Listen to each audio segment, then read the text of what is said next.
Ça me perturbe, bonjour. Bonjour à tous, bienvenue à la deuxième session. Bonjour, on reprend. Bienvenue à la deuxième session consacrée à la résistance aux antirétroviraux. La première a eu lieu hier après-midi.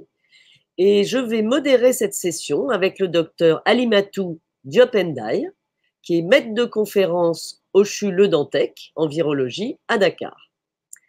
Je suis moi-même Constance Delogère, professeure de virologie au CHU Saint-Louis, Université de Paris, à Paris. Nous allons avoir une donc, deuxième et dernière session consacrée à la résistance pour cet Afravi, très riche, avec 2 mini-lectures que je vais introduire, puis nous passerons à la session de questions-réponses. La première, et ensuite, il y aura les 3 présentations et une session de questions-réponses animée par Alimatou. Donc la première, j'ai le plaisir d'introduire le docteur Avelin Agogen, IRD, qui est au CHU international de recherche médicale de Franceville au Gabon, et qui va nous présenter un topo sur la résistance au Sud, en particulier chez les enfants. Et c'est important de le dire, il est impliqué dans l'étude EVA-NRS 12406 sur l'échec virologique et la résistance acquise chez les adolescents infectés par le VIH. Merci Avelin. À toi de commencer.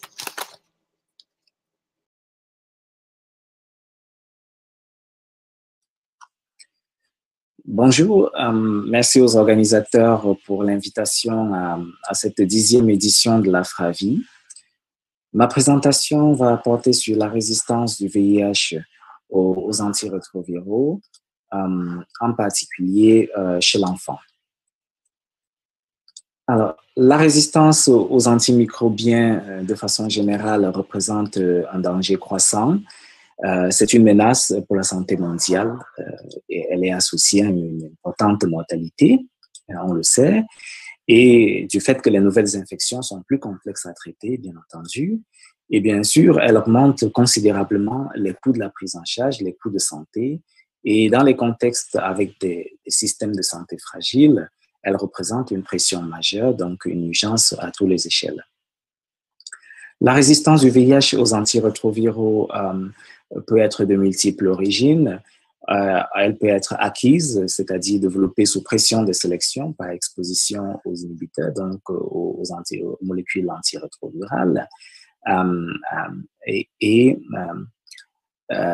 parle de résistance acquise, elle peut également être transmise, c'est-à-dire résulter d'une infection par un virus déjà porteur de mutations de résistance. Et ces 2 formes de mutation peuvent contribuer à la résistance dite pré-traitement, identifiée chez les personnes qui initient leur premier traitement antirétroviral et qui sont supposées naïves de traitement. Et enfin, d'autres formes de résistance peuvent être observées, notamment la résistance naturelle, davantage associée à la diversité génétique, en particulier dans le contexte du Sud, où les virus, le contexte africain, où les virus divergents circulent de façon prédominante. La résistance pré-traitement chez l'enfant a été très décrite ces dernières années. Ici, on a cette étude qui compilait les données de 5 pays de l'Afrique australe, le Mozambique, l'Afrique du Sud, le Swaziland, l'Ouganda et le Zimbabwe, avec près de 1500 enfants inclus, âgés de moins de 18 mois. Et les prélèvements étaient collectés dans le cadre du diagnostic précoce de ces enfants. Et on voit qu'au moment du diagnostic, plus de la moitié des enfants sont déjà porteurs de mutations de résistance, de façon très prédominante la résistance aux inhibiteurs non nucléosidiques de la reverse transcriptase, spécifiquement les favirenz et la névirapine, qui sont déjà compromis chez plus de 20% des enfants avant initiation du traitement antirétroviral. Les facteurs de risque associés étaient principalement la prophylaxie néonatale et l'exposition de la maman aux ARV, que ce soit à travers la PTME ou son propre traitement, notamment à travers l'option B+. Ces travaux ont été complétés par des études conduites à l'échelle nationale. Entre 2011 et 2018, plusieurs programmes ont conduit des études à cette échelle dans une dizaine de pays en Afrique.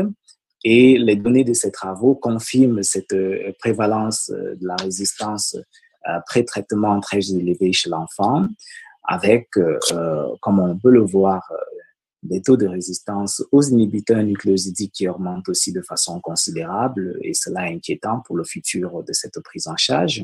Et bien sûr, ces travaux confirment la prévalence très élevée de la résistance pré-traitement pour les inhibiteurs non nucléosidiques de la reverse transcriptase.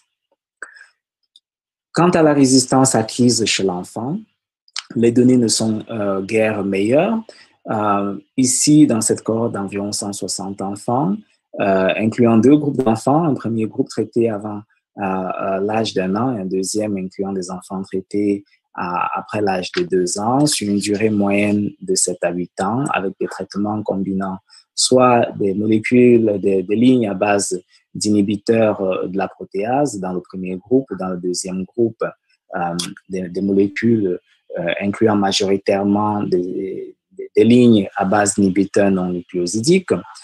Néanmoins, le succès virologique dans les deux populations est similaire, avec des taux de résistance plus faibles dans le deuxième groupe, même si globalement cette résistance est élevée à l'échec, et 2 fois plus élevée dans le premier groupe d'enfants traités précocement. Et ceci s'explique par également la résistance pré-traitement. En effet, l'analyse des ADN proviraux montre déjà une très forte prévalence de virus HIV, de mutants HIV dans cette population, avec plus de 30% de cette population pour le premier groupe, porteur déjà de mutations de résistance aux inhibiteurs non nucléosidiques et nucléosidiques. Et dans cette étude, on observe très peu de résistance aux inhibiteurs de la protéase, comme dans plusieurs autres études. Dans cette population d'enfants, on observe également quelque chose qui est très bien décrit chez l'adulte, c'est-à-dire l'accumulation des mutations de résistance lorsque les patients sont maintenus sous des lignes de traitement inefficaces. Ici, dans ce travail, on constate que chez des enfants âgés de 3 à 10 ans, et sur 2 génotypes réalisés à intervalle d'1 an, on constate une baisse significative de la sensibilité des virus aux inhibiteurs nucléosidiques et non nucléosidiques, tel que cela se peut s'observer ici, lors du premier génotypage et lors du deuxième génotypage. Et cela illustre très bien l'impact de cette accumulation de mutations de résistance dans le temps, lorsque les patients sont maintenus longtemps sous des traitements inefficaces, ce qui malheureusement est très souvent observé dans les contextes du Sud où le suivi virologique inadéquat favorise cette situation. Alors, quelle réponse apporter? La réponse, malheureusement, on la connaît bien. Les recommandations depuis plusieurs années sont d'initier chez les enfants des premières lignes à base de molécules à haute barrière génétique, notamment les inhibiteurs de la protéase, mais ces recommandations sont très peu appliquées. En 2018, plus de 77% des enfants pris en charge dans les programmes du Sud initiaient des traitements à base d'inhibiteurs non nucléosidiques de la reverse transcriptase, alors que les recommandations étaient déjà de passer aux inhibiteurs de la protéase. Même si des discussions sont actuellement en cours pour évaluer le passage aux inhibiteurs d'intégrase, notamment le dolutegravir, pour s'aligner aux nouvelles recommandations de l'OMS qui recommande également le traitement chez l'enfant lorsque cela est possible. Cependant, cette nouvelle stratégie, bien que recommandée, reste peu évaluée dans le contexte du Sud. On a quelques données parcellaires, notamment ce travail publié par le consortium IDEA récemment et qui montre chez des populations d'enfants présentant déjà un background très complexes en termes de mutation de résistance, que ce soit pour les inhibiteurs de la protéase ou les inhibiteurs de la reverse transcriptase. Ce travail montre que lorsqu'on fait passer ces patients sous un traitement à base d'inhibiteurs d'intégrase tels que le raltegravir, on observe malgré tout un succès virologique non négligeable après 12 mois de traitement, mais il faut rester assez vigilant parce que le raltegravir présente une barrière génétique qui n'est pas non plus très élevée et peut rapidement être affecté si le suivi virologique n'est pas optimal. Quant au dolutegravir, pour le moment, on dispose de très peu de données dans le contexte du Sud. Quelques travaux réalisés, notamment dans le contexte du Nord, montrent néanmoins que la stratégie est efficace également chez l'enfant. Ce travail évalue l'efficacité et la tolérance du dolutegravir dans plusieurs groupes de populations jeunes, de 5 à 11 ans, de 12 à 17 ans et de 18 à 25 ans, où on observe des taux de succès virologique assez similaires, même plutôt très encourageants dans la population la plus jeune, et également une tolérance qui est similaire dans cette population. En conclusion, la résistance du VIH aux antirétroviraux reste un défi majeur pour la prise en charge des enfants et en particulier dans le contexte des pays du Sud, du fait de la circulation très importante des virus résistants avant l'initiation du traitement antirétroviral, dont la résistance pré-traitement, ce qui contribue à augmenter l'échec virologique ou à favoriser l'échec virologique. Et ces échecs virologiques très fréquents vont contribuer à une résistance acquise plus précoce et plus importante, avec notamment l'accumulation de mutations lorsque les patients sont maintenus longtemps sous des lignes de traitement inefficaces. Tout cela est favorisé par le contexte programmatique, notamment la faible qualité du suivi virologique, dont le monitoring virologique inadéquat, la question de l'adhérence, des perdus de vue, de l'observance qui a été très longtemps discutée jusqu'à présent, qui reste un problème majeur, les limites d'accès aux formulations pédiatriques des antirétroviraux, qui ne permettent pas de faire bénéficier à cette population des innovations en termes de nouvelles molécules thérapeutiques, et bien sûr la complexité de la réalisation des études pour cette population assez spécifique, y compris dans le contexte du Sud. Néanmoins, nous devons combiner innovation et ces dernières années et 40 années pratiquement d'expérience de lutte contre le VIH pour définir et identifier des voies et moyens de limiter et de prévenir la résistance du VIH chez l'enfant si nous voulons atteindre les objectifs d'éradication de l'infection d'ici à 2030, et tel que nous le souhaitons tous. Sur ce, je vous remercie et je souhaite une très bonne santé à tout le monde et merci de votre attention.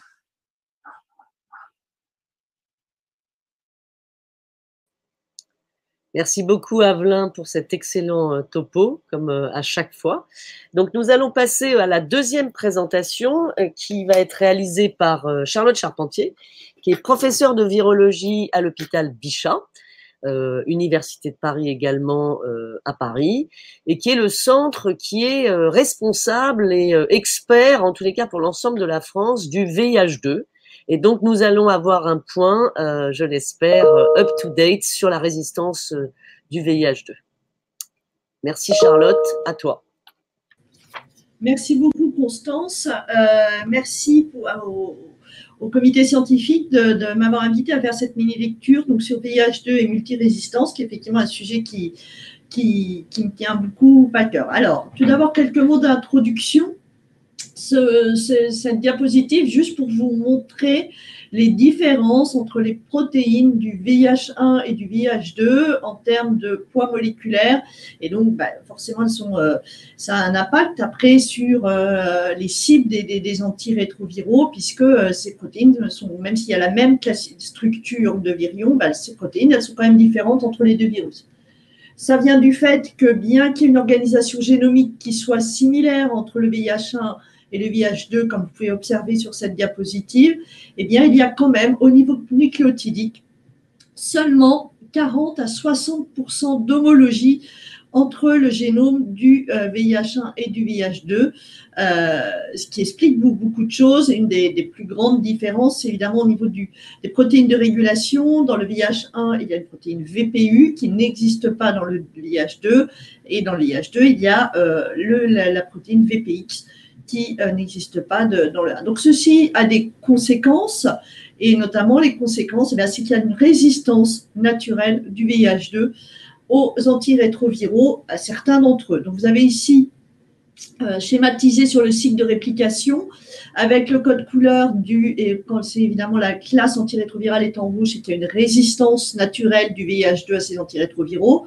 donc à l'inhibiteur de fusion, à l'ensemble des molécules de la classe des inhibiteurs non nucléosidiques de la transcriptase inverse. Et il y a une sensibilité au maraviroc, à l'inhibiteur du corécepteur CCR5, à l'ensemble des molécules des analogues nucléosidiques de la transcriptase inverse, l'ensemble des molécules de la classe des inhibiteurs d'intégrase. Par contre, vous voyez que les inhibiteurs de protéase sont en orange, puisque vous allez voir dans la diapositive suivante, il n'y a que certains IP qui sont actifs contre le VIH2. Donc, voici sur cette diapositive ce qui est retranscrit de ce que je viens de vous présenter, et juste donc un petit focus du coup sur les IP, puisque c'est là qu'il y a du différentiel selon les molécules. Donc, vous voyez que le lopinavir et le darunavir sont actifs. Par contre, l'atazanavir n'est pas actif sur le VIH2. Alors maintenant, je viens de vous parler de la résistance naturelle. Qu'en est-il de la résistance acquise, donc en cas d'échec du VIH2? Donc si on s'intéresse à la classe des analogues nucléosidiques de la transcriptase inverse, eh bien en cas d'échec virologique, il y a une proportion élevée de mutations qui peuvent entraîner une résistance à l'ensemble des molécules de la classe des NUC. Donc c'est ça le problème, c'est que non seulement la fréquence de sélection est un peu plus élevée en cas d'échec, mais en plus, quand c'est sélectionné, c'est un profil de multirésistance, et notamment la Q151M. Donc, quand elle est présente, il n'y a plus que 3 TCF-TC qui restent actifs, et une proportion de K65R beaucoup plus élevée que observée dans le VIH1. Et vous savez qu'en présence de K65R, eh bien, le seul NUC qui reste actif, c'est la ZT. Donc, je vous ai mis dans le tableau la prévalence de ces 3 profils de résistance dans 3 études, deux en France et une à partir de données de Côte d'Ivoire ou de la Cohorte française, et puis une au Sénégal. Et vous voyez que les proportions sont très élevées. En cas d'échec, Q151M, 26%, 9%, 24%. Et la 65R, 18%, 9%, 14%, pour que vous ayez une référence, dans le VIH1, et encore quelque chose pour la K65R, on est entre 1 et 2% en cas d'échec. Donc vraiment, une fréquence élevée de mutation en cas d'échec, et en plus, j'ai une mutation qui génère un niveau élevé de résistance croisée. Alors, en ce qui concerne la classe la résistance acquise du VIH2 à la classe des IP, il faut déjà avoir quelques notions. C'est qu'il y a une moins bonne fixation de l'IP à la protéase du VIH2 qu'à celle du VIH1. Et d'un ordre, vous voyez, d'un facteur 10 à 100, une affinité 10 à 100 fois plus faible. Donc, vous le voyez ici schématisé sur la figure de gauche avec la protéase du VIH1 qui est en bleu plus foncé selon s'il y a le ligand ou pas, et la protéase du VIH2 en orange plus foncé selon s'il y a le ligand ou pas. Et vous voyez qu'effectivement, elles n'ont pas les mêmes structures. Et de manière un peu plus schématique sur les schémas de droite, vous avez la fixation de l'emprénavir, qui est un IP qui n'est plus utilisé, qui de toute façon ne fonctionnait pas sur le 2, mais c'est plus pour vous.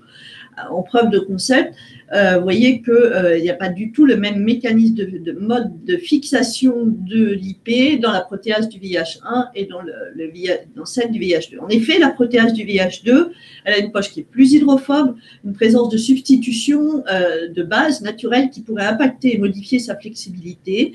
Et donc, ceci peut avoir un effet possible sur la transition entre les conformations ouvertes et semi-fermée. Du coup, le fait que cette l'IP se fixe moins bien, c'est certainement ça qui participe à une sélection plus élevée de résistance en cas d'échec à un IP. Donc ça, c'est ce qui est maintenant montré dans cette diapositive. Alors là, c'est sur des mutants, mais l'analyse phénotypique de ces mutants vous montre que la résistance, elle est croisée en cas d'échec virologique. Vous avez ici les mêmes mutants testés en lopinavir et en darunavir. Et vous voyez que les fold change élevés au lopinavir sont observés avec les mutations V47A, qui est vraiment une mutation pour le VH2 et l'OPI signature, I54M. Et vous voyez que pour le darunavir, on retrouve cette mutation I54M qui montre aussi une sensibilité diminuée à darunavir quand elle est présente. Donc, là aussi, une résistance croisée pour les IP. Et en termes de sélection in vivo, on a fait une étude in vivo de la résistance lors d'un échec à traitement à base de lopinavir en Côte d'Ivoire. Et vous voyez que la V47A était sélectionnée dans 60% des cas d'échec, I54M dans 30% et le 90M dans 25%. Donc, ce qui sont des fréquences de sélection pour la classe des IP, qui est une classe connue pour, dans le VIH1, tout du moins, avoir une résistance, une barrière génétique élevée à la résistance. Vous voyez qu'avec des chiffres très, très élevés. Et là, une nouvelle fois, non seulement en sélection fréquente et de mutations, et quand elles sont là, présence un niveau de résistance croisée élevé. Alors maintenant, qu'en est-il de la classe des inhibiteurs d'intégrase? Donc tout d'abord, il faut savoir que la résistance acquise du VIH2 aux inhibiteurs d'intégrase, eh bien, les déterminants génotypiques de la résistance pour le 2 sont identiques à ceux du VIH2, malgré 40% de différence nucléotidique au niveau de la séquence d'intégrase entre les deux virus. C'est-à-dire qu'on retrouve les mutations majeures de résistance au codon 143, 148 et 155. Et la conséquence, c'est qu'il y a une faible barrière génétique à la résistance et une résistance croisée entre les inhibiteurs d'intégrase de première génération, comme vous voyez ici, avec les IC50 des différents mutants à raltegravir et elvitegravir dans la figure. Vous voyez que la résistance est croisée et qu'une seule mutation peut suffire à générer un niveau de résistance élevé. Donc ça, j'allais dire comme un peu on peut observer dans le 1. Qu'en est-il quand il y a ces mutations de résistance aux inhibiteurs d'intégrase de première génération, de leur sensibilité aux inhibiteurs de deuxième génération? Alors ici, c'est à dolutegravir, et vous voyez que selon le profil de résistance 143, 148 ou 155, alors quand elles sont toutes seules, en dehors du 143, vous voyez que 148H, quand elle est toute seule, 155H toute seule, ça ne génère pas des niveaux de résistance très élevés, mais on le sait, pour la 148, c'est très rare qu'elle soit toute seule parce qu'elle n'a pas tellement la capacité réplicative que très souvent, il y a une mutation secondaire qui est sélectionnée. Mais en gros, ce que l'on observe, malheureusement, avec ces résultats de sensibilité phénotypique, eh bien, c'est qu'il y a une résistance croisée, même avec l'inhibiteur d'intégrase de deuxième génération que représente le dolutegravir quand on a un échec aux inhibiteurs de première génération. Alors ici, vous avez une étude in vivo qui a été, l'objectif était d'évaluer la réponse virologique à un traitement à base de dolutegravir chez des patients porteurs de virus résistants aux inhibiteurs d'intégrase de première génération.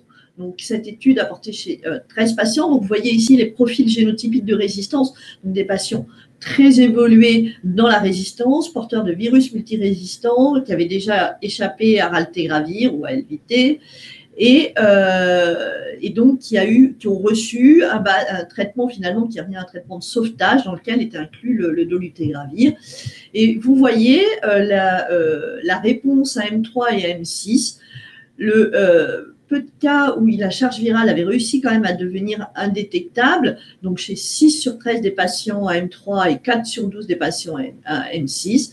Et dans la majorité des cas, c'était des patients qui étaient porteurs de virus mutés au codon 143. Donc, on a vu qui était, quand elle est toute seule, tout du moins, le profil en termes in vitro le plus favorable à l'activité du dolutegravir. Alors, la particularité du VIH2 dans la résistance aux inhibiteurs d'intégrase, c'est qu'il n'y a pas seulement que ces mutations qu'on connaît au codon 143, 148, 155, mais a été mis en évidence un nouveau mécanisme de résistance par l'émergence d'une insertion, cette fois-ci, de 5 acides aminés au codon 231 de l'intégrase, sélection insertion qui a émergé à l'échec d'un traitement à base de raltegravir. Vous avez ici schématisé sur la figure de gauche l'insertion de 5 acides aminés chez les 5 patients chez lesquels ça a été observé. Et à droite, l'analyse phénotypique des virus de ces patients. Et qu'est-ce que ça donne au niveau sensibilité phénotypique avec la présence de cette insertion? Eh bien, il y a une résistance élevée aux inhibiteurs d'intégrase de première génération. Une résistance, je dirais, de niveau intermédiaire pour les inhibiteurs d'intégrase de deuxième génération, cabotegravir et dolutegravir. Il semble avoir une sensibilité à bictegravir pour certains virus, ça dépend du profil d'insertion observé. Alors, pour vous informer qu'il existe quand même des algorithmes d'interprétation de la résistance du VIH2 aux antirétroviraux qui sont disponibles. Vous avez ici les sites internet, évidemment, qui sont avec moins qui sont plus sur des données de faible effectif et sur des niveaux, des rapports d'expertise. C'est pas sur des essais cliniques comme dans la réponse virologique, comme dans le VIH1, mais on a quand même un algorithme d'interprétation de la résistance. Alors, juste pour vous dire quelques mots sur le VIH2 et une nouvelle molécule. Alors, dolutegravir et bictegravir, je vous en ai déjà parlé dans la classe des inhibiteurs d'intégrase. Et vous voyez que là, je reviens sur du virus sauvage, sensibilité du VIH2 au niveau de molécule. Et vous voyez une sensibilité tout à fait similaire à celle du VIH1 pour les nouvelles inhibiteurs d'intégrase à venir, cabotegravir, bictegravir. Donc, ça confirme que la classe des inhibiteurs d'intégrase est vraiment très, très intéressante pour le VIH2. Alors, voici pour des nouvelles molécules qui sont en cours de développement, qui ne sont pas encore… mais qu'en est-il de leur sensibilité vis-à-vis de VIH2? L'inhibiteur d'attachement, le fostemsavir, les premières données de firme montrent que c'est résistant. Mais bon, ça peut-être nécessite certaines études en cours, même si on n'attend pas grand-chose parce qu'on sait que l'enveloppe est vraiment très, très variable, mais quand même à étudier. L'anticorps anti-CD4, ibalizumab, et le VIH2 est sensible à cette molécule. Il y a en cours de développement l'inhibiteur de capsid, son nom de code étant GS6207, il a maintenant un nom lenacapavir. Là, ce qui a été observé in vitro avec une seule souche, c'est une concentration inhibitrice qui est quand même un peu plus élevée pour le VIH2, mais sachant que celle du VIH1 étant très très faible à la base, bon, peut-être, donc ça nécessite des études complémentaires. Dans la classe des NUC, mais qui a un mécanisme d'action, j'allais dire supplémentaire, qui inhibe aussi la translocation, l'islatravir, est sensible au VIH2, il serait même hypersensible, avec des IC50 plus faibles que pour celle du VIH1. Et enfin, même s'il n'y a pas encore de molécules en phase 3, mais il y a eu des essais de développement d'inhibiteurs de maturation, là, c'est une classe à laquelle le VIH2 va être résistant. Alors, quelles sont les conséquences de ces, évidemment, de porter des virus multirésistants à VIH2 et d'être pratiquement en impasse thérapeutique? Ben, évidemment que ça a un impact malheureusement sur la probabilité de survie. Donc, on a fait cette étude avec Didier Ekwevi, Boris Tunga en Côte d'Ivoire, c'est-à-dire qu'on a suivi 31 patients infectés par le VIH2, porteurs de virus multirésistants, qui avaient été diagnostiqués avec ce virus multirésistant en 2012. On a pu essayer d'adapter ce qui était possible en 2012 et de les suivre jusqu'en 2017. 12, vous voyez, recevaient déjà du lopinavir en 2012. Malheureusement, sur cette période, il y a eu beaucoup de pertes de vue, il y a des pertes de vue, mais il y a eu, comme vous le voyez, beaucoup de décès. Et vous voyez sur la figure de droite, la probabilité de survie la proportion de survie de 65% à 5 ans quand on est porteur de ces virus et qu'on n'a plus d'options thérapeutiques qu'on peut proposer. En 2017, parmi les 17 patients qui étaient encore suivis, 6 avaient une charge virale inférieure à 40 copies, mais parmi eux, 5 n'avaient que une molécule active, voire même certains zéro. Donc, en conclusion, sur ce phénomène de multirésistance et du VIH2, effectivement, dans l'infection VIH2, en cas de résistance, eh bien, elle est très rapidement sélectionnée en cas d'échec. Et malheureusement, comme on l'a vu dans les différentes classes antirétroviraux, très vite, ça génère une résistance croisée. Donc, on se retrouve avec... Déjà, à la base, on a un nombre d'antirétroviraux actifs qui est limité, d'où le fait qu'on se retrouve très rapidement avec une prévalence beaucoup plus élevée dans le 1 de personnes porteurs de virus multirésistants. Et du coup, en situation d'option thérapeutique limitée, voire impasse, beaucoup plus fréquente. Donc, je voudrais profiter de cette occasion qui m'est faite de parler de ce phénomène de multirésistance du VIH2 pour faire une sorte vraiment de plaidoyer, puisqu'il faut vraiment nécessiter et améliorer pas pour le VIH2, mais encore plus évidemment pour le VIH2, l'accès aux molécules de seconde ligne. Et puis, il faut vraiment intégrer précocement dans le développement des nouveaux antirétroviraux la détermination de la sensibilité phénotypique au VIH2, pas forcément que sur une seule souche, parce qu'on sait que ce n'est pas suffisant pour savoir si le VIH2 est sensible ou pas, en in vitro, une seule souche. Et surtout, voilà, on a besoin de nouveaux antirétroviraux et on en a besoin plus rapidement encore que dans le 1. Donc, c'est vrai que je sais bien que voilà, ça représente quand même 1 ou 2 millions de personnes.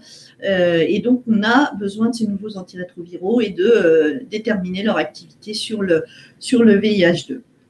Et je vous remercie pour votre attention.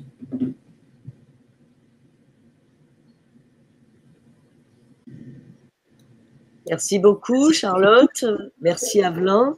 Donc, maintenant, vous pouvez poser vos questions dans le petit écran, là, en dessous de la présentation. Avant de prendre, c'est moi qui vais commencer. Pour Avelin, alors malheureusement, je crois que je n'étais pas la seule à avoir vraiment des diapositives assez lisibles et on nous demande dans les questions, est-ce que ça serait possible d'avoir les présentations? Donc, je crois que ça, c'est global pour l'ensemble de la FRAVI. Vous devez communiquer si oui ou non les présentations seront disponibles. Mais je crois que ça sera le cas, mais ça sera d'autant plus important pour Avelin, avec lequel il y avait beaucoup de chiffres, voilà, la numérotation des mutations, donc c'était difficile à lire. Moi, globalement, donc je suis, même dans les études finalement de 2019, je suis assez surprise de voir encore l'impact finalement de la PTME réalisée par la Nevirapine single dose, avec un taux de résistance non-nuque extrêmement élevé. Et je voulais savoir si justement, dans les chiffres que tu présentais en 2019, c'est finalement des études qui ont été faites quand? C'est des études pour la résistance acquise, donc, pardon, primaire. Pour la résistance primaire, les dernières études datent de 2014-2018. Donc, sous l'égide de l'OMS, les enquêtes nationales qui ont été réalisées à l'échelle nationale, malheureusement, elles ont confirmé les résultats qu'on avait entre 2006 et 2014-2013, c'est-à-dire que la situation, malheureusement, chez l'enfant ne s'est jamais améliorée.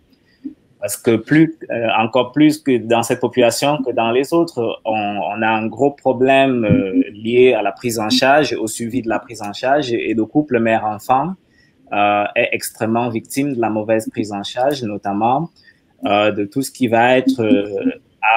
initialement, c'était la prophylaxie monodose Nevirapine à laquelle étaient exposées les mamans qui était la cause, mais l'option B+, si elle a permis d'améliorer le traitement de la maman tout au long dès la grossesse et tout au long de son suivi, malheureusement, quand l'option B+ est mal accompagnée, on a des conséquences qui sont tout autant mauvaises que celles de la monothérapie Nevirapine. Donc, c'est un peu ça le problème, c'est que on a cette double peine chez l'enfant, de la résistance qui vient du mauvais suivi de la maman et du diagnostic précoce qui est tardif, qui n'est pas du tout précoce. Et lorsqu'on a le statut de l'enfant, il a été exposé à beaucoup de choses. Il a été exposé au traitement de la maman, il a été exposé à la prophylaxie néonatale, il a été allaité pendant un certain nombre de temps. Donc, voilà.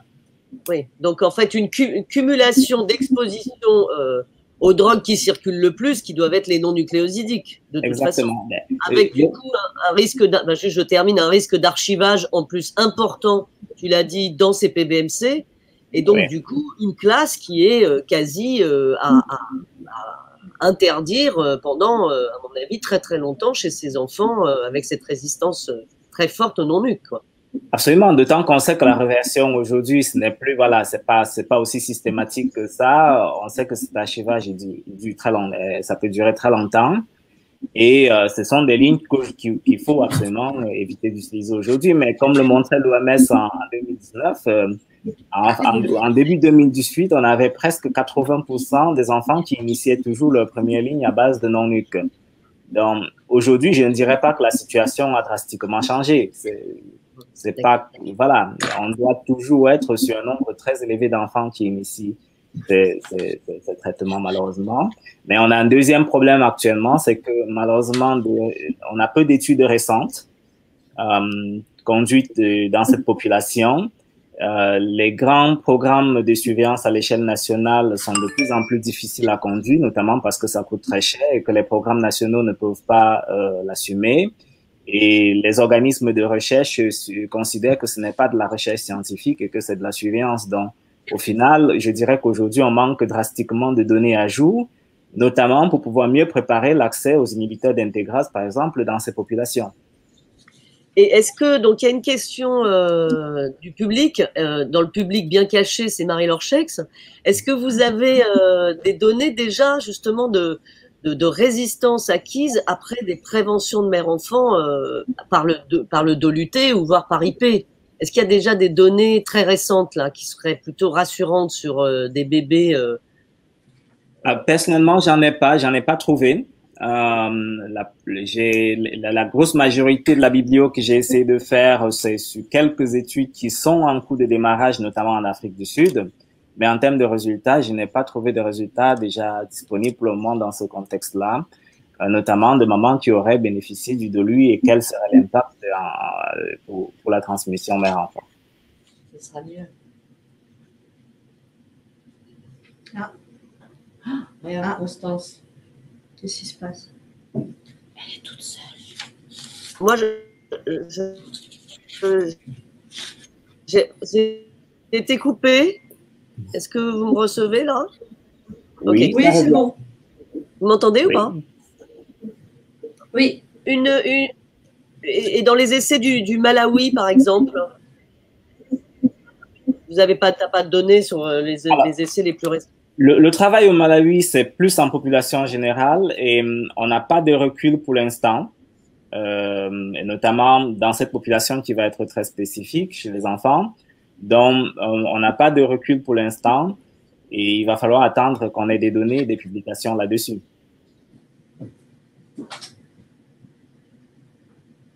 Excusez-moi, la connexion est difficile de mon côté, j'ai l'impression. Bon, merci Avelin. Donc, quelques questions pour Charlotte, si elle m'entend. Oui, oui, je m'entends. C'est bon. Alors, je vais d'emblée poser la question qui est par un deuxième orateur, qui est Al-Mustafa Maïga. Quelle stratégie de traitement pour les patients VIH2 en Afrique, déjà multitraités par les schémas antérieurs, avec un accès quasi nul aux tests de résistance? Alors, donc, difficile. L'intérêt maintenant, avec les recos, depuis le changement des recos avec le dolutegravir, facilite quand même pour le VIH2 beaucoup de choses, parce que c'était ça le problème, c'était que vu qu'il y avait une résistance naturelle au non-nuc, depuis qu'on est passé à la stratégie DOLU pour le VIH2, c'est très bien, parce que là, on sait que ça marche. On sait qu'il n'y a pas de résistance naturelle, il n'y a pas de résistance transmise. Donc, à base de la stratégie en première ligne, à base de pour ce qui est en Afrique, dolutegravir et c'est très bien pour le VIH2. Je ne sais pas si j'ai répondu. D'avoir compris. Ouais. Et avec quel nucléoside, du coup, quel partenaire finalement le dolutegravir? Au niveau des nuques, ça, au niveau des nuques, honnêtement, pour le VIH2, même si c'est vrai que forcément mon topo a parlé sur la multirésistance, donc vous avez l'impression qu'il y a que de la multirésistance dans le 2, mais ce qui est loin d'être le cas quand même. Faut pas, voilà, nous, c'est vrai qu'on n'a pas fait ça, on n'a pas conduit cette étude en Afrique, mais dans la cohorte française VIH2, il y a très très peu de résistance transmise aux nuques. Hein. D'accord. Donc il n'y a pas de problème. Voilà, ça peut être le schéma. Le schéma que vous voulez pour les nuques. Hein. Il y a très peu de résistance transmise dans le cadre du 2. Moi, j'ai une question. Tu dis que finalement, la fréquence de sélection des mutations est assez rapide. Je me demandais si c'était la conformation, comme tu l'as décrit pour les IP, et finalement, est-ce que c'est pareil pour la RT, ou est-ce que c'est des niveaux de charge virale, finalement, qui sont un peu plus élevés? Par exemple, pour une K65R, tu le vois apparaître à des niveaux de charge virale très élevés. Enfin, est-ce qu'il y a des facteurs que vous avez trouvés qui pourraient permettre cette rapidité de sélection? Oui, des facteurs associés, oui, effectivement, à cette… Non, on n'a pas trouvé de facteurs associés. Alors, par contre, ce qui est sûr par rapport à la charge virale dans le VIH2, comme dans la très grande majorité des cas, alors dans la cohorte française, c'est 70% et dans l'essai, c'était 60%. Des patients ont une charge virale spontanément indétectable en absence de traitement antirétroviral. Donc, du coup, c'est très difficile de faire une réponse virologique sur la charge virale. Par contre, du coup, dès qu'il y a une charge virale, même à 300 copies dans le 2, eh ben, c'est pas un bon signe. C'est parce que, vu que normalement la production virale est très faible, voire indétectable, on a coutume de dire, ça vient de vieux papiers, mais qui sont toujours la référence, on estime que il y a un facteur 30 entre la charge virale VIH1 VIH2. Donc, une charge virale VIH2 de 1000 copies, ça serait l'équivalent d'un VIH1 de 30 000. Alors, donc, ça fait le relais avec une question de notre collègue Alice Mohamed de Dijon, qui te salue, et qui demande justement, comme c'est souvent indétectable, si la recommandation est alors de faire finalement le génotype sur l'ADN pour le VIH2. Alors, donc c'est quelque chose qu'on fait, mais qui n'est pas à ce jour dans on le fait plutôt à titre de surveillance dans le cadre de la cohorte, mais qui n'est pas à ce jour dans les recommandations, puisque voilà, il y a très peu de transmission de résistance, et de toute façon, voilà, dès qu'il y a quand il y a échec et la charge virale devient détectable. Donc, d'accord. On le fait à titre de surveillance, mais c'est pas un facteur prédictif. J'ai une dernière question, juste parce qu'on ne voyait pas du tout les diapos. Avelin, est-ce que tu peux nous dire juste la prévalence de la mutation K65R chez les petits, qui va conditionner quand même pas mal le suivi sous Abaca ou sous Tenofovir, qui sont des molécules quand même, en tous les cas l'Abacavir, assez utilisées chez l'enfant. Comme je voyais mal les diapos, est-ce que tu as un range de pourcentage de résistance de la K65R? Dans les études majoritairement réalisées en Afrique du Sud, elle reste élevée à cause du sous-type C. Elle est élevée dans ce cas-là. Dans les études qui ont été conduites rarement dans d'autres contextes comme l'Afrique de l'Ouest et l'Afrique centrale, elle reste faiblement observée. C'est le gros avantage. Ok. Écoutez, merci beaucoup à tous les deux pour vos excellents topos de la matinée. Je vais passer la main à ma collègue Alimatou. À tout à l'heure. Merci. Merci.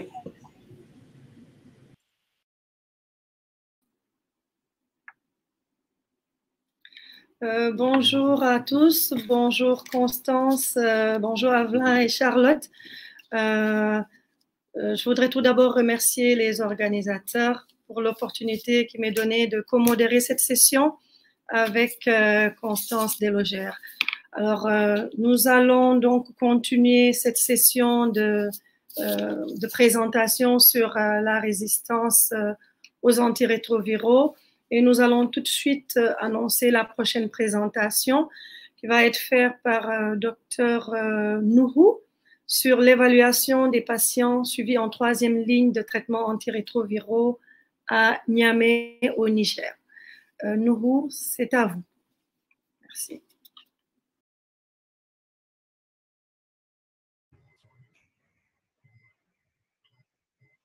Bonjour, Madame, Monsieur le modérateur.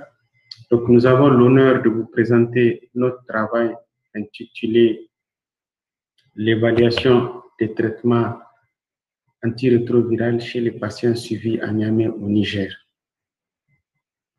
Donc, comme contexte de travail, les ARV sont disponibles à Niamey depuis 2004 grâce à l'initiative nigérienne d'accès aux antirétroviraux.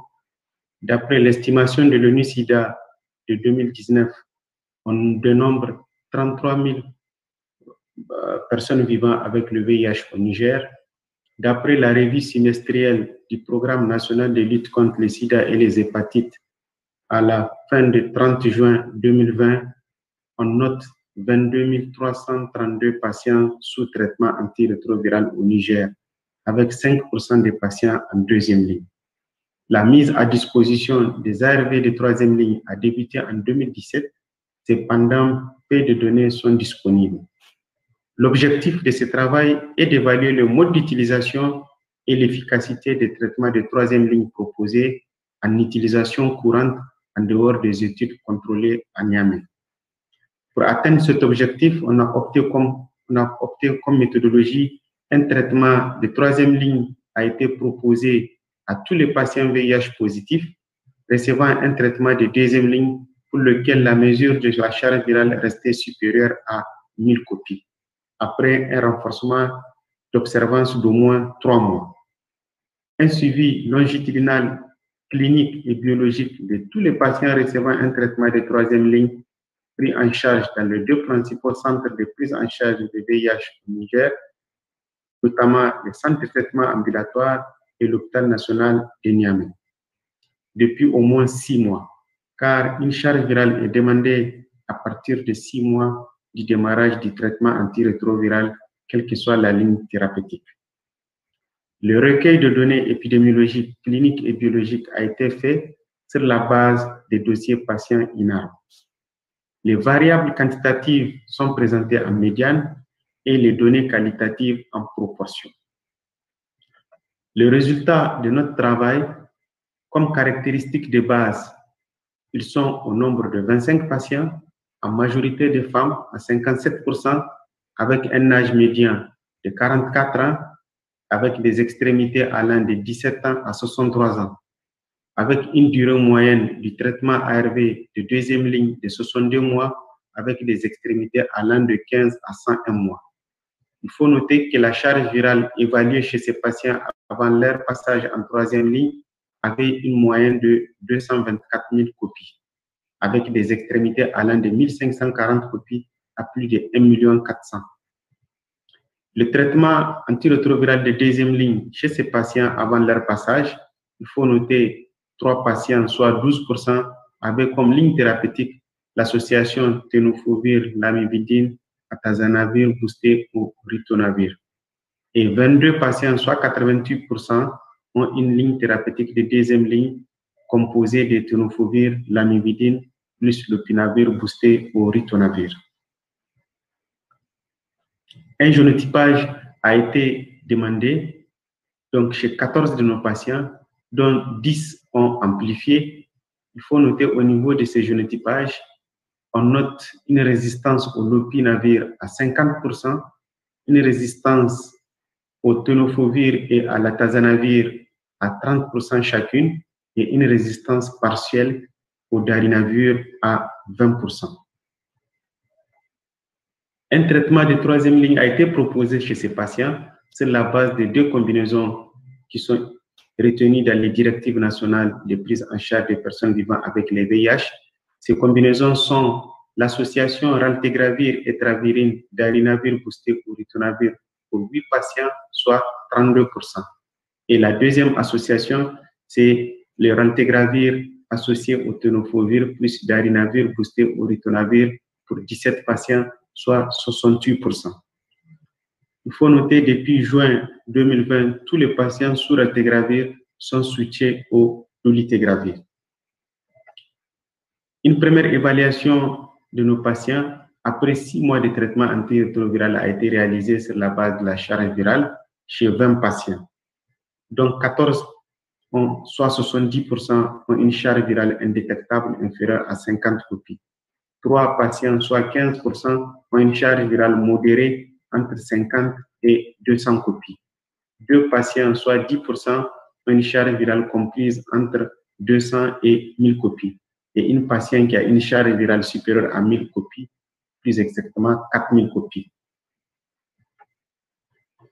Chez cette patiente qui a 4000 copies, donc après 12 mois de traitement antirétroviral de 3e ligne, il faut noter qu'une notion d'une observance est retrouvée chez cette patiente.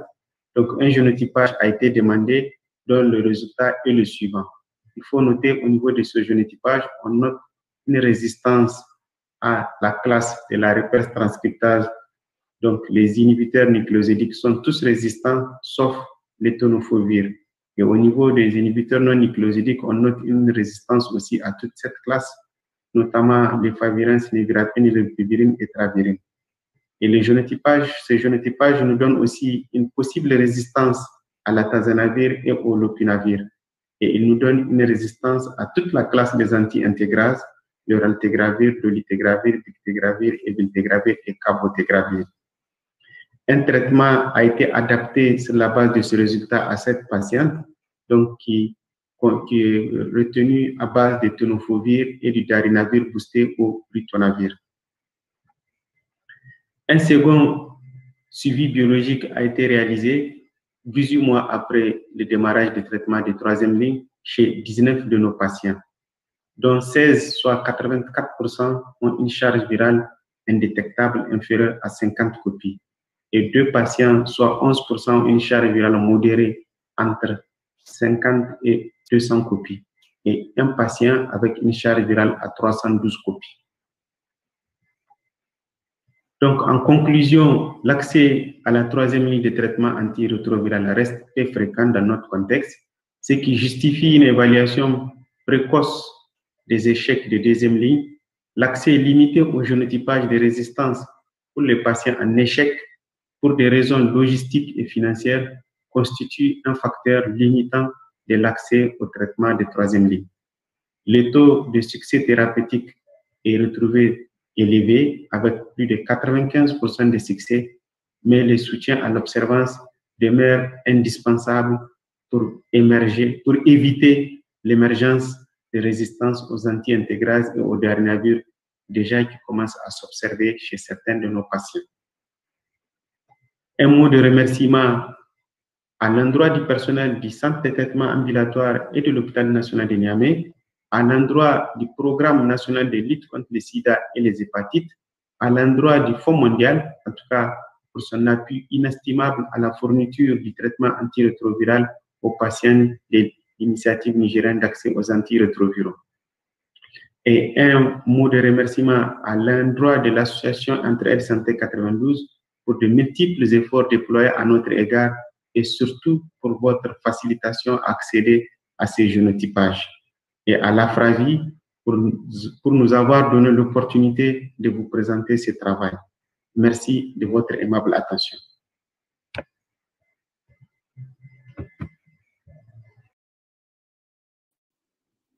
Merci beaucoup, Dr Yacouba Nuhu, pour cette présentation qui montre les difficultés que nous avons à gérer les patients qui sont en 3e ligne, donc qui sont en échec de 2e ligne de traitement antirétroviral. Nous allons prendre les questions à la fin et donc continuer cette session de présentation avec à nouveau professeur Charlotte Charpentier qui va nous présenter faire une présentation sur l'analyse in vitro des capacités réplicatives et de sensibilité phénotypique de virus VIH2 mutant dans l'intégrase. Charlotte, vous avez la parole. Merci Alimatou. Donc, merci au comité scientifique de me donner l'opportunité de vous présenter ce travail. Alors, comme vous le savez, la classe des inhibiteurs d'intégrase pour le VIH2 représente une option thérapeutique très importante puisque c'est une classe qui est active, alors que pour cette infection, comme on vient de le voir dans la mini-lecture, il y a un nombre d'antirétroviraux actifs qui est limité. Alors, 2 profils de mutation ont été décrits au moment de l'échec virologique chez les personnes vivant avec le VIH2 dans le cadre des inhibiteurs d'intégrase. Comme on l'a vu, les mutations majeures de résistance au codon 143, 148 et 155 et l'insertion au codon 231 dont je vous ai parlé dans la mini-lecture. Alors, il faut savoir pour cette insertion, pour le moment, elle a été décrite uniquement pour le VIH2 et aussi dans le cadre du SIV-MAC. Et sa particularité, c'est qu'elle semble apparaître en 2 temps. C'est-à-dire qu'il semble que ça commence par une insertion de 2 acides aminés, GK ou GR, suivi de l'insertion de 5 acides aminés. Alors, les isolats cliniques mutants d'intégrase qui sont représentatifs de ces différentes voies de résistance ne sont pas tous disponibles pour pouvoir les étudier. Ceci pour 2 raisons, soit du fait de la charge virale plasmatique qui est souvent faible, et ou de la courte période pendant laquelle certains de ces profils de résistance sont présents, puisqu'ils ne sont pas forcément très fit et peuvent être remplacés par d'autres. Donc, ceci constitue des limites pour pouvoir réaliser l'isolement de la souche virale et pouvoir donc étudier les caractéristiques de cette souche. Donc, c'est l'objectif de ce travail, c'était de compléter les données disponibles sur les profils de résistance aux inhibiteurs d'intégrase du VIH2. Et pour cela, nous avons évalué la capacité réplicative et la sensibilité phénotypique d'un ensemble de mutants à la classe des inhibiteurs d'intégrase, mutants obtenus par mutagénèse dirigée. Voici les matériels et méthodes que nous avons utilisés. Nous avons construit des mutants simples, doubles et triples dans le gène de l'intégrase. Nous avons transfecté des cellules HEK293T avec l'ADN plasmidique par la lipofectamine, récupéré le surnageant 48 heures plus tard, filtré, stocké à -80. Nous avons quantifié le stock viral par RT-PCR. Et quant au test de phénotype, de sensibilité phénotypique in vitro, nous avons utilisé le test de l'ANRS à partir des cellules mononucléées du sang périphérique. Donc, nous avons effectué une coculture des virus avec des PMMC fraîches, non infectés, stimulés par phytohémagglutinine, avec des dilutions d'un facteur 10 de l'antirétroviral. La réplication virale a été évaluée sur le surnageant obtenu à J3 ou J4 et nous avons exprimé la sensibilité phénotypique en fold change, donc contre la concentration inhibitrice 50% du mutant et la CI50 de la souche de référence VIH2 qui s'appelle ROD. Alors tout d'abord, qu'est-ce que nous avons construit comme mutant? Sur la gauche de cette diapositive, la distribution des profils de résistance génotypique que l'on a observé dans notre base génotypique de la cohorte VIH2-ANRS dans l'intégrase à l'échec chez les personnes vivant avec le VIH2. Donc vous voyez que dans la majorité, le profil le plus fréquent était le profil N155H. Mais vous voyez que le profil 231 insertion n'était pas négligeable non plus. Donc, sur la partie droite de cette diapositive, la description des mutants d'intégrase que l'on a construits donc à partir du plasmide ROD par mutagénèse dirigée, donc soit des mutants ponctuels, c'est-à-dire N155H, plus ou moins les mutations secondaires au codon 97 et 92Q. Et à partir de l'insertion en codon 231, on a construit plusieurs profils qui avaient été observés chez les patients à l'échec de cette insertion, soit le profil à 2 acides aminés GK, soit des profils à 5 acides aminés. Vous voyez que là aussi, il y en a plusieurs, puisque nous en avions identifié plusieurs in vivo à l'échec chez les patients. Donc, voici les résultats de ce qu'on a pu construire comme mutants. Alors, ce qu'il faut savoir, c'est que nous avons construit les mutants 143, qui aient une mutation R, C ou G.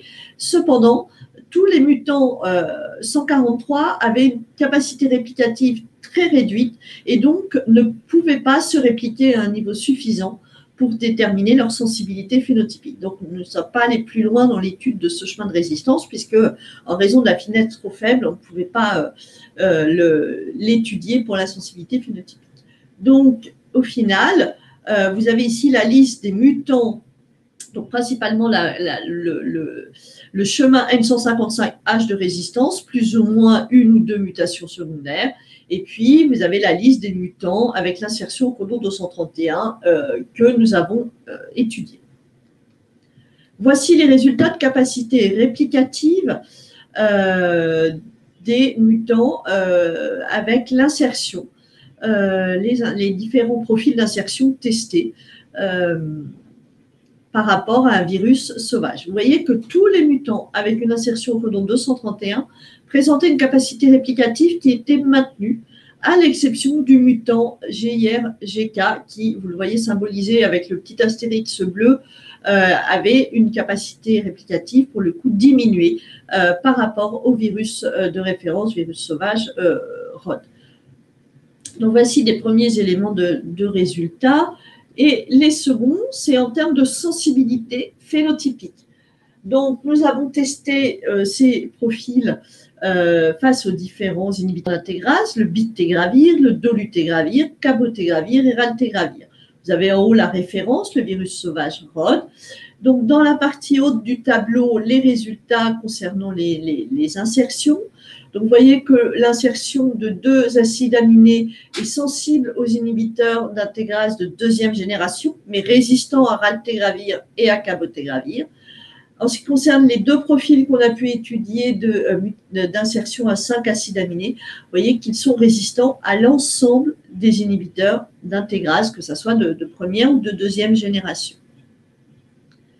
Pour la partie basse du tableau, c'est l'étude des mutants, et notamment du mutant 155. Donc, vous voyez que quand cette mutation de résistance N155H, elle est toute seule, qui est la ligne du bas du tableau, c'est résistant aux inhibiteurs de première génération raltegravir et à cabotegravir, mais c'est sensible, quand elle est toute seule, aux inhibiteurs d'intégrase de deuxième génération, bictegravir et dolutegravir.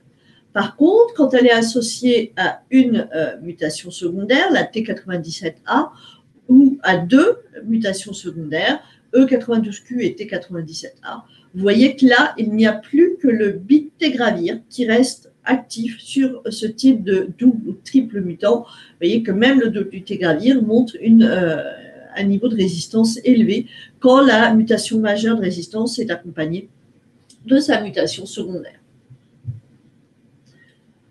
Donc, en conclusion de ces travaux, les mutants N155H, qui représentent la voie de résistance la plus fréquemment observée chez les PVVIH2 en cas d'échec à un inhibiteur d'intégrase de première génération, eh bien, ils restent sensibles aux inhibiteurs de deuxième génération quand elle est présente toute seule. Par contre, quand elle est associée à une mutation secondaire, elle est sensible uniquement à bictegravir. Donc, ces résultats nous permettent d'avoir de nouvelles données sur la voie de résistance de l'insertion au codon 231 et récemment décrite. Il n'y a pas d'impact sur la capacité réplicative de la présence de cette insertion, avec l'exception du profil GIR-GK. Les mutants avec une insertion de 5 acides aminés au codon 231 étaient résistants à l'ensemble des inhibiteurs d'intégrase. Excusez-moi, il y a le bictegravir compris. Hein. Il y a un petit bug de diapositive. C'est quand il y a 5 acides aminés, c'est résistant à tous les inhibiteurs d'intégrase. Quand les mutants avec une insertion de 2 acides aminés, ils sont résistants à raltegravir et cabotegravir, mais restent sensibles aux inhibiteurs de deuxième génération. Et on voit que cette voie de deux acides aminés, ça semble une voie de transition hein, avant que l'insertion de 5 acides aminés émerge. Alors, à partir de ces résultats, des futurs travaux vont être nécessaires pour évaluer l'impact de ces mutations et notamment des insertions sur l'activité enzymatique de l'intégrase, notamment son activité de transfert de bras, et puis sur sa structure, parce qu'on imagine bien que voilà, une insertion de 5 acides aminés, et bien évidemment, ce n'est pas anodin sur la structure de l'intégrase, mais au moins, voilà, on a des datas un peu plus complémentaires par rapport à l'in vivo sur l'impact de ces insertions. Je voulais remercier pour ce travail, notamment Quentin Lehingrat au laboratoire, qui a réalisé l'ensemble de ces travaux dans le cadre de sa thèse d'université, et je vous remercie pour votre attention.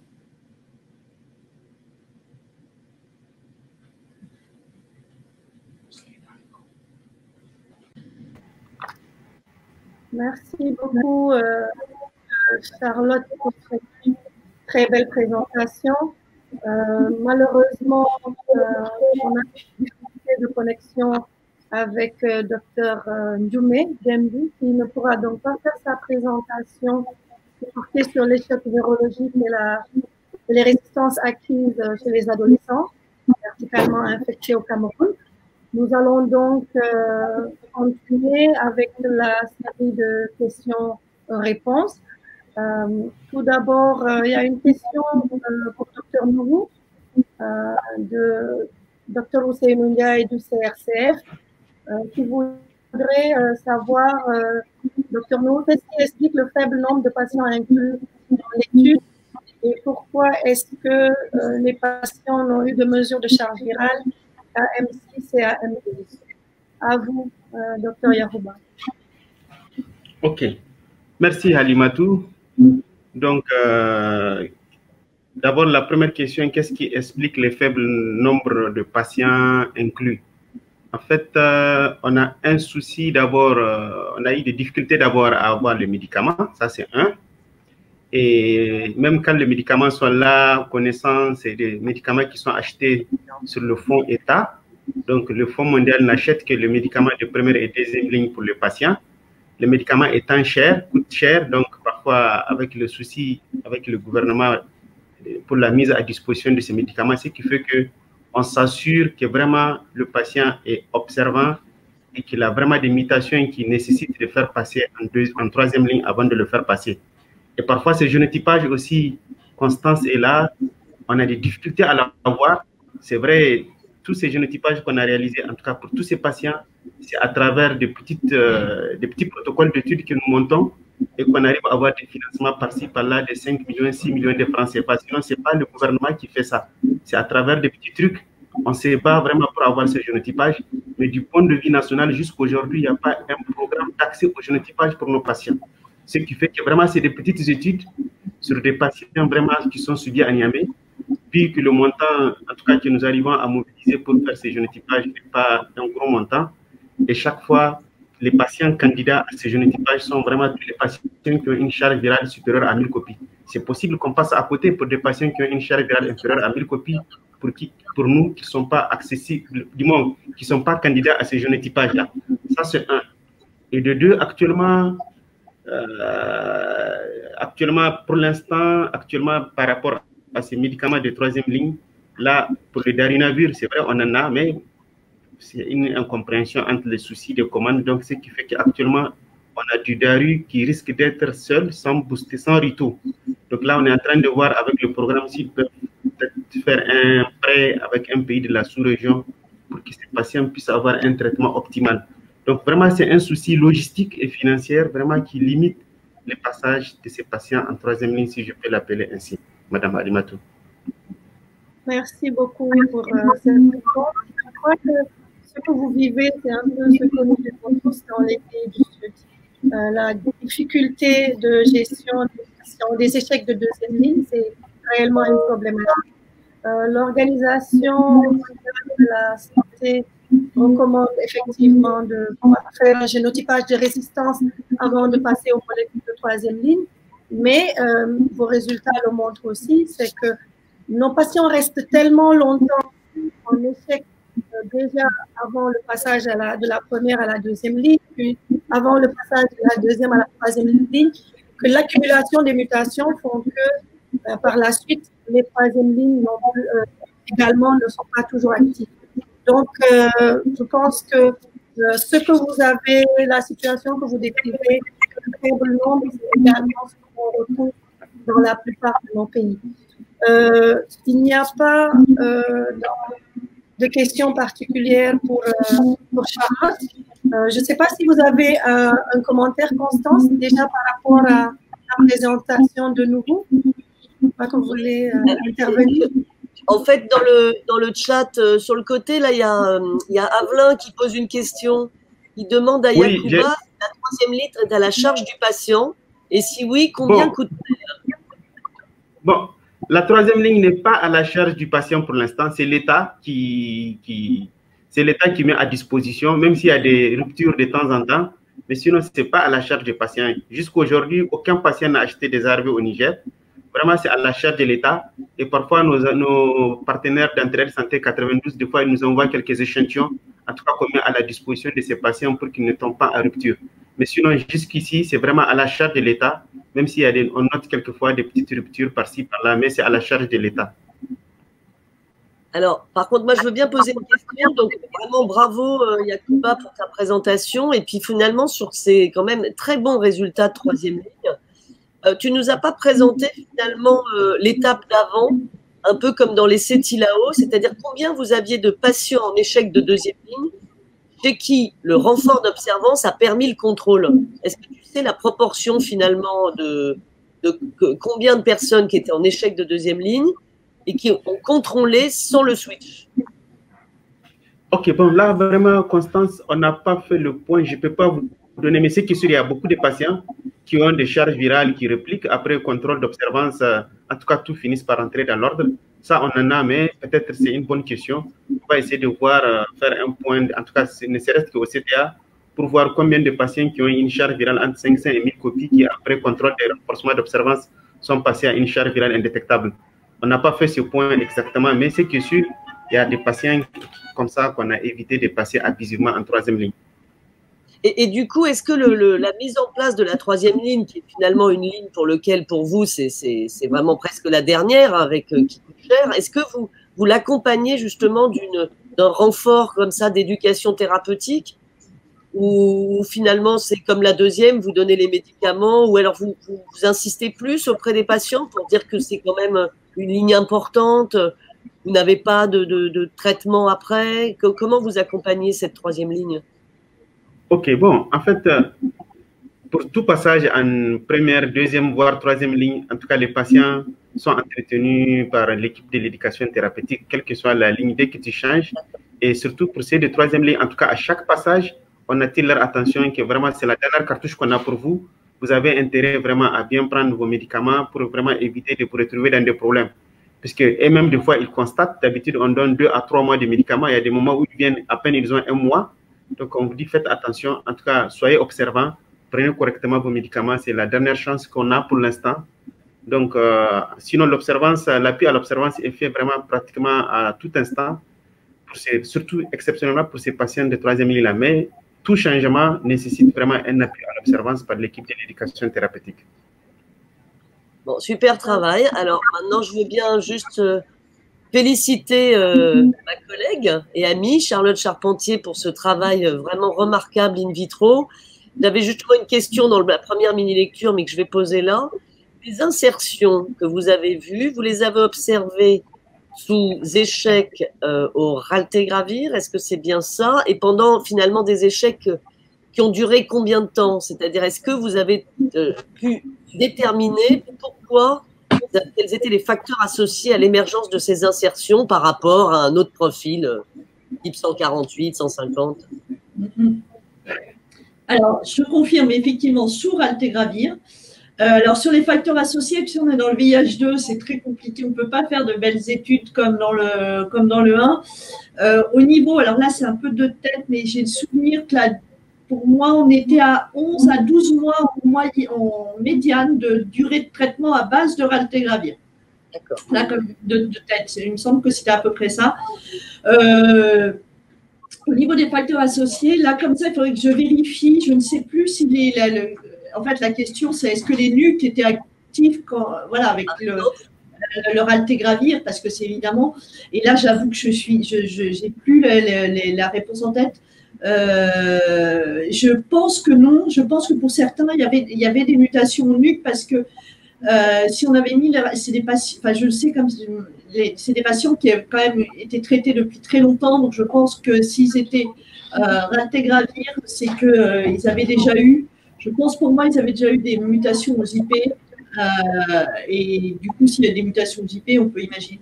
J'avoue que je suis désolée, j'ai plus en tête, mais c'est sûr que certains ont des mutations au NUC.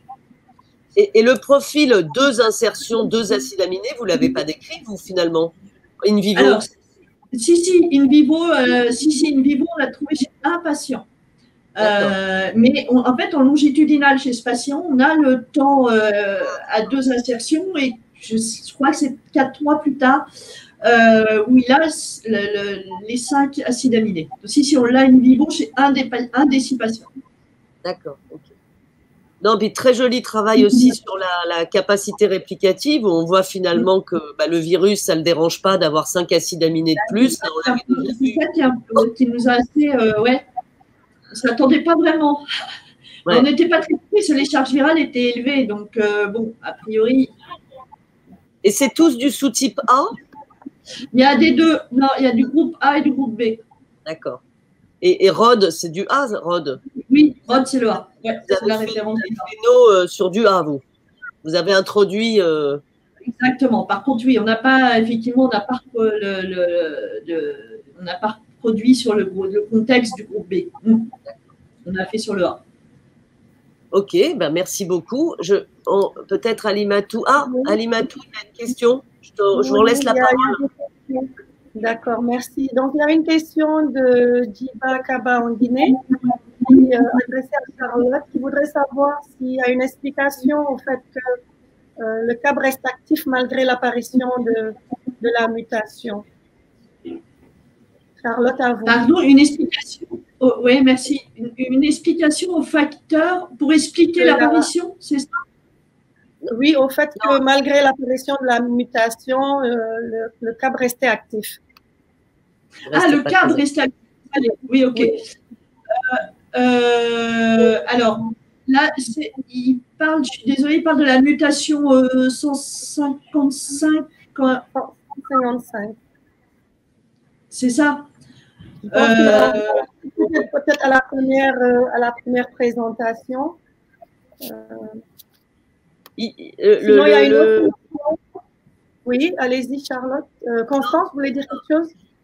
Non, je regarde dans la question de notre collègue de Guinée. Il ne précise pas quelle mutation, parce que justement, il peut peut-être nous refaire le point sur le CAB, qui avait l'air pas d'être tout à fait…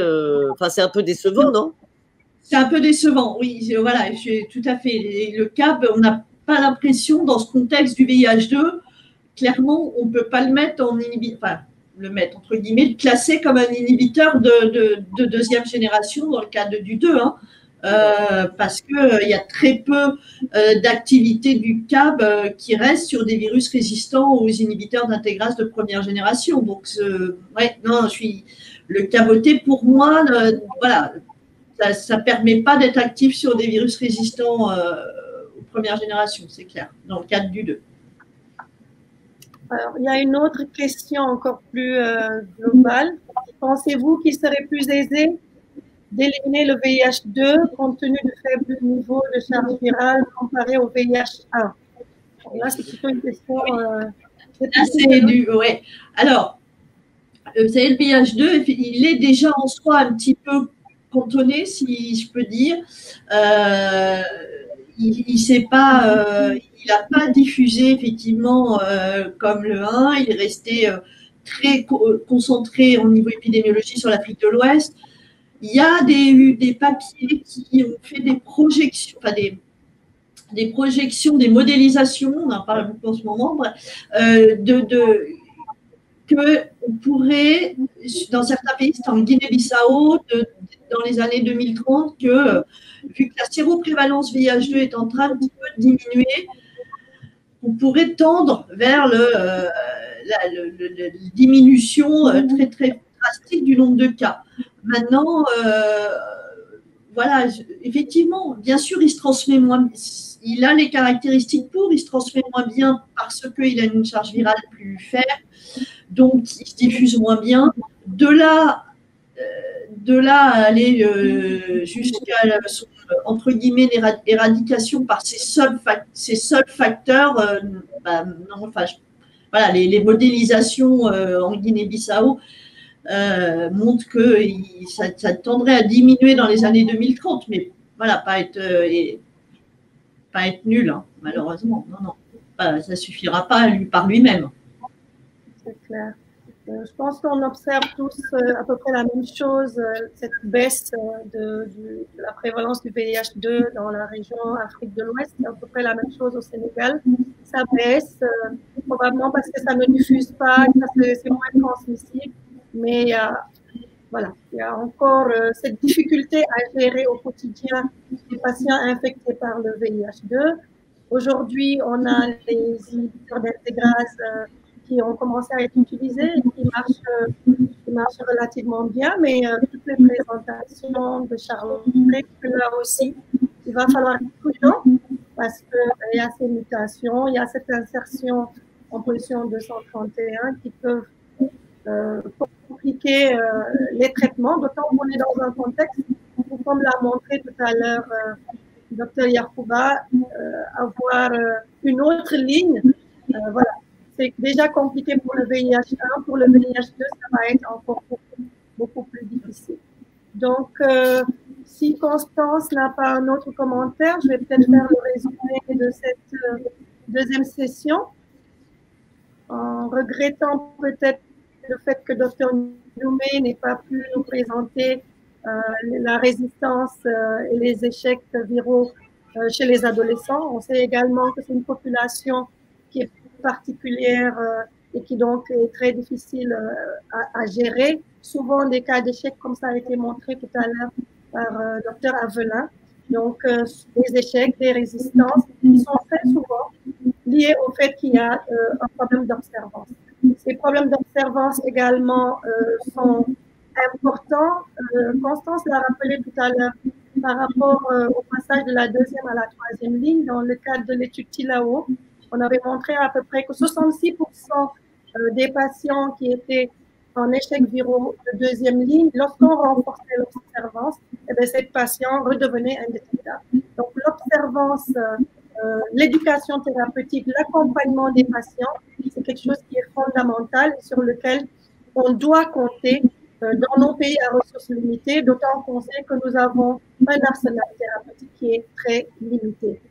Charlotte nous a fait deux belles présentations, d'abord en mini-lecture, ensuite là sur l'analyse in vitro des capacités réplicatives et les sensibilités diminuées du VIH2.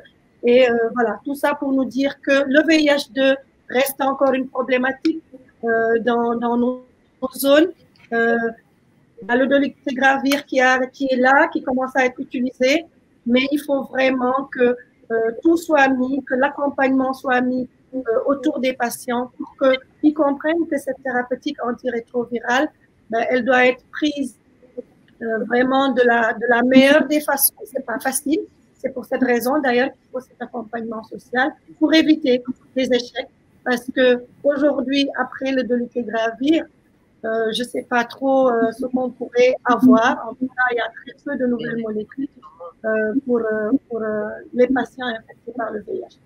Donc, je voudrais vraiment remercier encore une fois toute l'équipe qui est derrière nous pour nous permettre de pouvoir faire cette présentation en temps réel. Merci Constance, merci Charlotte, merci Dr Yacouba, et puis merci à tout le monde. Voilà. Et bonne suite de conférence et bonne journée à tous. Merci. Merci. Merci Anita, merci Charlotte, merci Constance. Merci à tous. Au revoir. Merci. Au revoir.